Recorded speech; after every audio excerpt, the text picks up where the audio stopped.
بسم الله الرحمن الرحيم، والصلاة والسلام على أشرف المرسلين سيدنا محمد صلى الله عليه وسلم. أهلا ومرحبا بكم في فيديو جديد.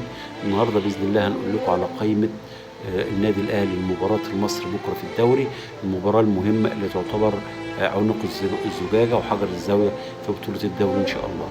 القائمة شهدت حراسة المرمى محمد الشناوي ومصطفى شوبير محمود الزنفولي. خط الدفاع كريم فؤاد محمد هاني محمد عبد المنعم رامي ربيعة ياسر إبراهيم عمر كمال عبد الواحد.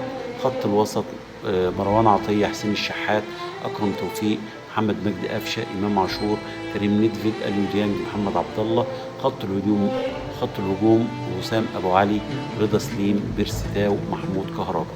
إن شاء الله بإذن الله القائمة شهدت وجود أليو ديانج اللي كان في شك إن هو مش هيلعب المباراة ديت، لكن هو هيلعب المباراة دي، واتفقوا إن هو إن شاء الله هيمشي بعد مباراة سيراميكا اللي هتكون آخر مباراة ليه مع النادي الأهلي.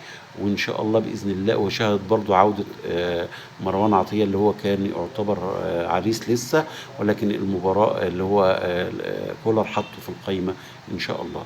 نتمنى إن شاء الله الأهلي يوفق بكرة ويكسب المباراة دي، وإن شاء الله تبقى هي مفتاح الدوري العام إن شاء الله.